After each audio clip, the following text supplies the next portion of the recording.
Welcome back to the channel. आज है 1 सितंबर। तो हमने ऐसा सोचा था कि आज थोड़ा बाहर जाके कुछ चीज़ें देखेंगे, बट एक ऐसा हमको कल पता चला कि एक ऐसे भी शख्स है हमारे नागपुर शहर में जिनने कोविड के चलते बहुत सारे काम किए हैं। उनका फिटनेस को लेके बहुत अच्छा काम चलता है। तो हम ऐसा सोच रहे थे कि उनसे जाके थोड़ा मिल के उनसे थोड़ा इन्फॉर्मेशन हम गेन करते हैं कि हम कोविड के चलते प्रिकॉशंस किस तरीके से ले सकते हैं, क्योंकि कोविड से बचना कैसे तो हर कोई बताता है, लेकिन उसके वो ना हो उसके प्रिकॉशंस कैसा लेना है ये हमको पता नहीं था, और प्रोसेस क्या क्या होती है। अगर आपको भगवान करे ना हो, अगर आपके घर पे किसी को कोविड पॉजिटिव निकलता है तो उसके प्रोसेस क्या होंगे, आपको किस नंबर पे कॉल करके पूरी जानकारी लेना है या फिर आपको हेल्प कहाँ से मिलेंगी, तो ये सब चीज़ हम उनसे आज पूछेंगे। आज सचिन भाई डायरेक्टली घर पे आ गए थे। उनका ऐसा सीन था कि उन डायरेक्ट साथ में मिलते, बहुत समय से मिले नहीं थे। तो आज जाके थोड़ा देखते हैं कि हमको उनसे कितनी अच्छी फ्रूटफुल इन्फॉर्मेशन मिलती है।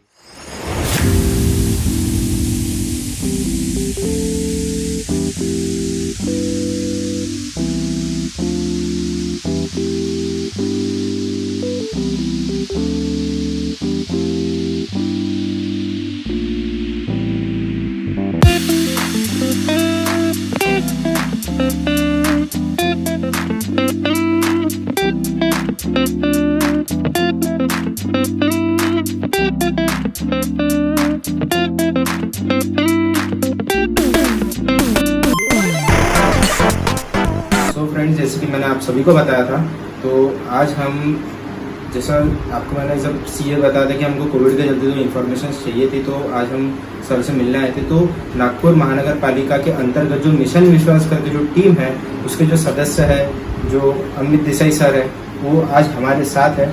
तो सर, आपका हमारे चैनल में स्वागत है। Thank you. तो सर, हमको आपके बारे में ये थोड़ी कोविड के बारे में ये जानकारी चाहिए थी कि जैसे कि हमारे इधर अगर कोई कोविड पेशेंट जैसे बाधित होता है या फिर उनके घर में कोई फैमिली मेंबर्स अगर कोई बाधित होते हैं या उनके आसपास परिसर में अगर कोई बाधित होता है, तो उसके लिए फर्स्ट थिंग कि हमको क्या प्रोसेस से जाना पड़ता है? ठीक है, देखिए, आज हम लोग कोरोना को 6 महीने से सह रहे हैं। हाँ। और कोरोना अब हम लोग टेस्टिंग लेवल के ऊपर में बड़ी मात्रा पे हमारा विचार चल रहा है और हम लोग काफ़ी हद तक टेस्टिंग किए जा रहे हैं। और साथ साथ में हर परिवार से कोई ना कोई सदस्य किसी न किसी बीमारी के कारण इस टेस्ट को करने के लिए उत्साहित हो रहा है, मतलब उसमें प्रेरणा अपने आप से आ रही है। हाँ। आप जनरली एक टेस्ट करने के लिए जो पहले घबराहट थी वो आज निकल चुकी है लोगों में से। हाँ। और लोग स्वयं से टेस्ट करने के लिए बाहर आ रहे हैं। हाँ। तो मैं आप सबसे एक ही बात कहूंगा कि आप में अगर डर अभी भी होगा कोरोना के लिए, तो बेफिक्र आप ये टेस्ट जरूर करिए। हम लोग मोबाइल के ऊपर में प्राप्त जानकारियां, कई सारे वीडियोस देखते हैं और कोई ये कहता है कि एंटीजन की टेस्ट में तो अलग अलग रिजल्ट्स आते हैं, वो रिजल्ट गलत है या उसमें भरोसा मत कीजिए। तो मैं आपको सच में ये निवेदन करूंगा, क्योंकि मैं बाधित परिवारों तक जा भी रहा हूं, उनके संपर्क में आ भी रहा हूं, और मैं ये देख रहा हूं कि केवल एक परिवार से 7 लोग, 8 लोग, 10 लोग, एक तो 20 लोगों के परिवार ने भी कोरोना की एंटीजन टेस्ट की है, जिसमें केवल 2 लोग बाधित प्राप्त हुए हैं। तो बाकी 18 लोगों की टेस्ट निगेटिव आई है, 2 लोगों की पॉजिटिव आती है। 6 लोगों के परिवार में 1 या 2 सदस्य पॉजिटिव आते हैं, बाकी सदस्य निगेटिव आते हैं, ऐसा भी है। तो केवल सुनी सुनाई बातों पे ना जाते हुए मैं ये कहूंगा कि आप एंटीजन की टेस्ट बेफिक्र करिए। अगर आप पॉजिटिव भी आते हैं या आप निगेटिव भी आते हैं, दोनों केस में आपको जो औरों की रक्षा करनी है स्वयं के साथ, वो आपको लगातार बराबर करती रहनी पड़ेगी। क्योंकि कोरोना में किसी को कोई ऐसे गुंजाइश नहीं है कि मैं बच गया तो अब मैं खुलेआम ऐसा घूम सकता हूँ, फिर सकता हूँ। तो वो आपको रिस्ट्रिक्शन दोनों है, तो आप टेस्ट करके ही अपने आप को बचा सकते हैं। सर, जैसा कि मिशन विश्वास से जो टीम है, तो ये महानगर पालिका के साथ में जो काम करती है, तो इसमें मतलब जो काम है वो किस तरीके से होता है? जैसा बाधित जो परिवार है, आप लोग उन तक पहुंचते हो, तो ये मतलब मिशन विश्वास किस तरीके से काम करती है?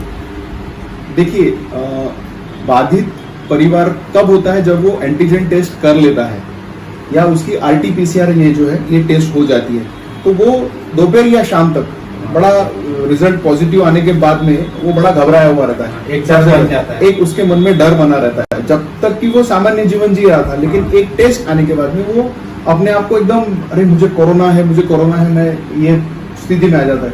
तो हमारा जो उद्देश्य है कि हम उसे वो काउंसलिंग दे, उसे शांतता उसके मन में जो है उसमें एक कॉन्फिडेंस क्रिएट करने का काम हम लोग कर रहे हैं। लोगों से सबसे पहले बात करना, उनको इस कोरोना के बारे में जानकारी देना, ये हमारा उद्देश्य इसके पीछे है। और काफी हद तक हमें लगता है कि बात करने से भी लोग जो प्रभावित है, जो बाधित है, वह समझता है कि हाँ, मैं बहुत ज्यादा एबनॉर्मल नहीं है मेरे साथ, मैं सामान्य ही हूँ, बस मुझे टेस्ट में पॉजिटिव आया हुआ है। तो उसकी सांत्वना देने का कार्य इस टीम के द्वारा किया जा रहा है। और हम लोग उस परिवार के सदस्यों तक भी पहुंचते हैं। जो कई बार ऐसा होता है कि आप ऑफिस के किसी कोलीग के पॉजिटिव आने से आप अपनी टेस्ट करते हो, तो फिर उस परिवार को भी मोटिवेट करके उनकी भी टेस्ट की जाती है। तो ये सब काम हम लोग इस माध्यम से कर रहे हैं।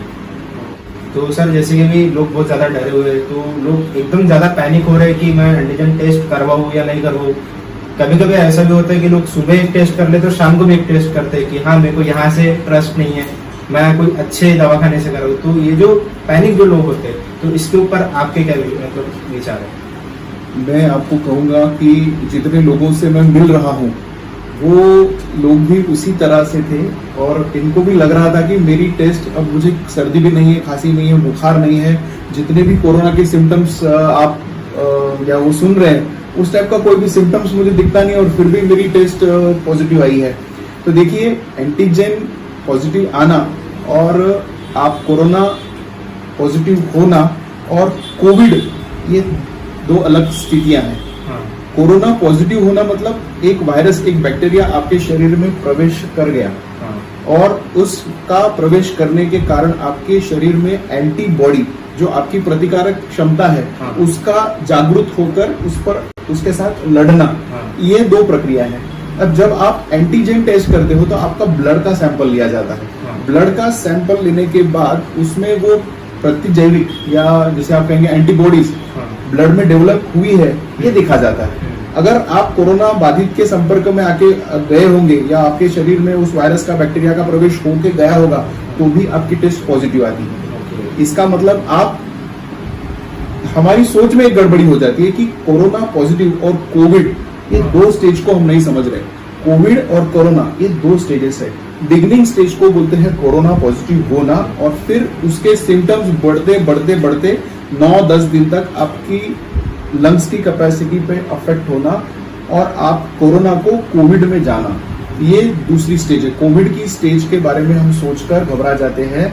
मूलतः एंटीजन टेस्ट में अगर आप किसी कोरोना बाधित के संपर्क में आए होंगे तो वो एंटीजन टेस्ट पॉजिटिव आती है। और इसके लिए बहुत बड़ी घबराने की जरूरत नहीं है। आपके शरीर में उस बैक्टीरिया से, उस वायरस से लड़ने की कैपेसिटी है, वो कैपेबिलिटी उसमें आ चुकी है। और आज जो नए जो रूल्स है इसमें आए हुए ICMR की तरफ से भी, कि 9 से 10 दिन तक का ही केवल क्वारंटाइन पीरियड दिया जा रहा है। 9 से 10 दिन तक उस व्यक्ति में किसी भी प्रकार के सिम्टम जनरेट नहीं होते हैं तो वह ऑफिशियली निगेटिव डिक्लेयर कर दिया जाता है। कोशिश, मैं आगे थोड़ा सा बोलूंगा आप लोगों से, कि कोशिश गवर्नमेंट की तरफ से ये की जा रही है कि हमारे बीच में डायबिटिक पेशेंट्स हैं, हमारे बीच में हाइपरटेंशन के पेशेंट्स हैं, कोई बीपी के पेशेंट्स होते हैं, कोई एस्थमेटिक पेशेंट्स होते हैं, इनसे ये जो कोरोना बाधित है, कोरोना बाधित, कोविड नहीं, कोरोना बाधित, ये कोरोना बाधित ना संपर्क में, क्योंकि ये ज्यादा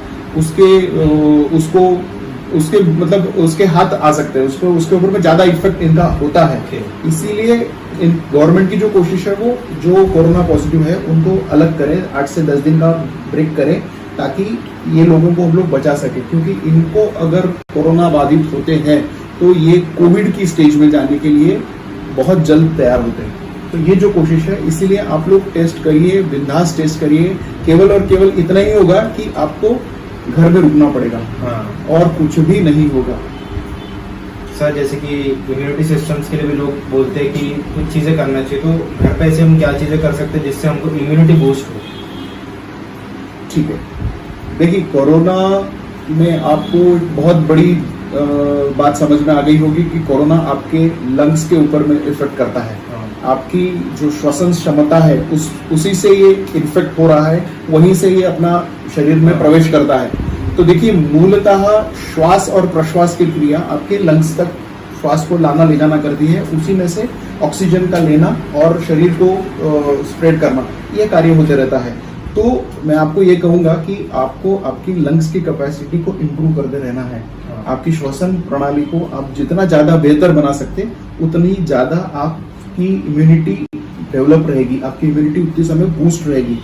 तो योग जो है, योग आपके लिए इस वक्त बहुत जरूरी है। और मैं ये भी कहूंगा कि सचमुच ये वरदान है कि हम लोग 21 जून योग दिवस का जो चलन हमारे यहाँ अभी 6 साल से हो रहा है, तो जनता में, लोगों में काफी हद तक ये जानकारी है कि योगा क्या चीज है, योग करने से क्या क्या फायदे होते हैं। तो इसमें योगा के मैं आपको कहूंगा कि शुद्धि क्रिया एक बहुत इंपॉर्टेंट चीज होती है योगा की, जिसे हम लोग नेति कहते हैं। काफी वीडियोस बीच में टीवी पे आए हैं कि कई डॉक्टर्स लोग नेति करते हैं और कई लोग तो डेली बेसिस पे नेति करते हैं। तो मैं आपको नेति इस वक्त बता तो नहीं सकता, पर मैं आपको सजेस्ट करूंगा कि नेति के बारे में जो अभी क्लिपिंग आप देखेंगे उसमें आप उस प्रकार से लेकर आपके घर परिवार के आसपास में अगर कोई योगा वाला योग शिक्षक होगा तो उससे आप उसकी जानकारी लीजिए और नेति आप उनसे जरूर सीखिए, क्योंकि नेति आपके नाक को साफ रखने के लिए बहुत ज्यादा जरूरी है। और बाकी तो हम लोग जानते हैं कि भाफ और इन सब चीजों का काफी जानकारी है, तो मैं उस पर नहीं बोलूंगा आपसे। अब मैं आपको बोलूंगा कि आप daily day to day life में फिजिकल एक्सरसाइज को इम्पोर्टेंस देना शुरू कीजिए। केवल वॉक करना, केवल पैदल चलना, ये इसका सॉल्यूशन नहीं है। आपको सीरियसली थोड़ा सा योग की तरफ डाइवर्ट होना पड़ेगा। मैं योग का शिक्षक हूं, इसलिए मैं थोड़ा सा योग की तरफ ज्यादा बोलूंगा और इसकी वास्तव में जरूरत सामने आ चुकी है। कोरोना में हम लोग समझ चुके हैं कि लंग्स की कैपेसिटी क्या मैटर करती है। तो देखिए, योग में भी आपको करना यह है कि सेक्शनल ब्रीदिंग, ये जो सेक्शनल ब्रीदिंग है, इसके ऊपर में आप सबसे इंपॉर्टेंट मेरा प्रेशर रहता है कि मैं सेक्शनल ब्रीदिंग के ऊपर में आपका फोकस रखूं। सेक्शनल ब्रीदिंग में आप 3 प्रकार की आपकी जो लंग्स की डिवीजन है उसके ऊपर में काम करते हैं। जैसे फर्स्ट होता है आपका एब्डोमिनल ब्रीदिंग, मतलब छाती का जो आपका केज है, एब्डोमिनल रीजन है, एब्डोमिनल रीजन के ऊपर में जब आप श्वास लेते और छोड़ते हैं उस समय जो पेट की मूवमेंट रहती है उसको हम मॉनिटर करेंगे केवल 5 बार। उसके बाद में हमारा चेस्ट रीजन को मॉनिटर करेंगे, उसको भी 5 बार।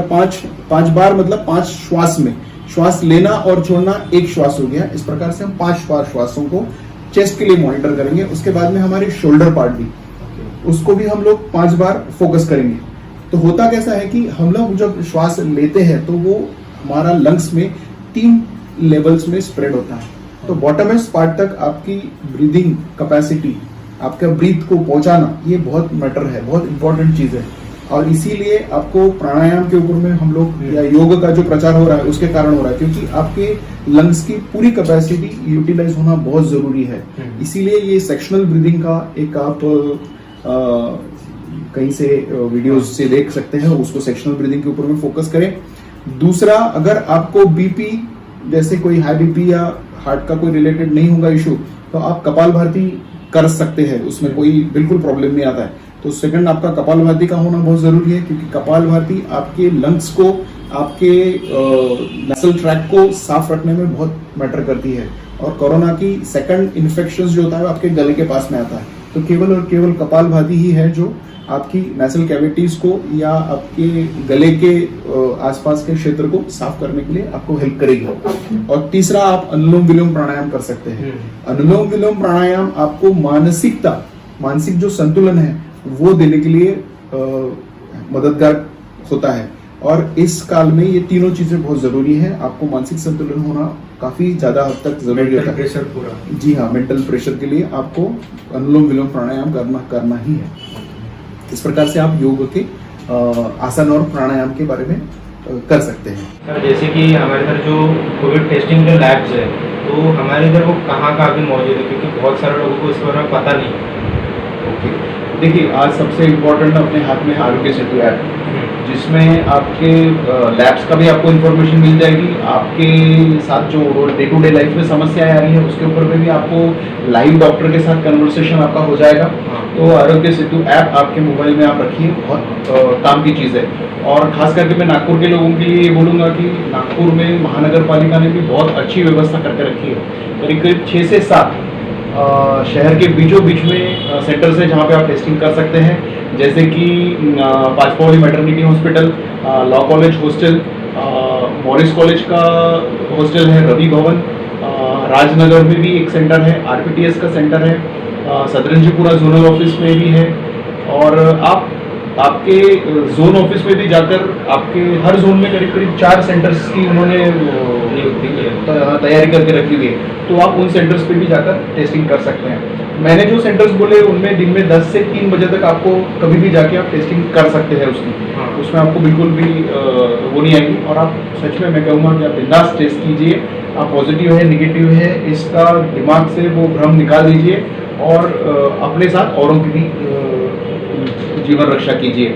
और मैं आपके चैनल का धन्यवाद करूंगा कि नागपुरकर बीन्स जो ये सारे छोटे छोटे मतलब आप तक जानकारी लेके आने की कोशिश करता है, तो ये सच में बहुत कौतुकास्पद है। और मैं आप लोगों से भी रिक्वेस्ट करूंगा कि इस चैनल को लाइक कीजिए, शेयर भी कीजिए और ज़रूर सब्सक्राइब कीजिए। ये काफ़ी इन्फॉर्मेशन आप तक लाते रहेंगे, ऐसी मुझे उम्मीद है। थैंक यू सर, आपका आपने इतना समय हमारे चैनल को दिया और इतनी इन्फॉर्मेशन वीडियोस आपने हमारे व्यूअर्स को दी। तो आने वाले समय में जब भी किसी को अगर योगा के लिए या फिर कोई भी चीज़ के लिए अगर आपको हेल्प लगती है तो मैं सर का लिंक आपको डिस्क्रिप्शन में दे दूंगा। सर का MA PhD योगा में हुआ है और सर आज एक योगा के बहुत अच्छे शिक्षक है और उनके पास में बहुत से हमारे नागपुर के स्टूडेंट्स हैं जो इनके पास में यंगस्टर्स बोलो आप एजेड पर्सन सभी सर के पास में जाके सब चीज़ें लेते हैं, मतलब उनसे सब योगा की टिप्स लेते हैं। तो आप लोग को जब भी अगर लगता है कि आपको उनको टिप्स लेना और घर पे आपको योगा चालू करना है तो मैं सर के लिंक आपको डिस्क्रिप्शन में दे दूंगा, तो आप सर को कांटेक्ट करके वो सब ले सकते हैं।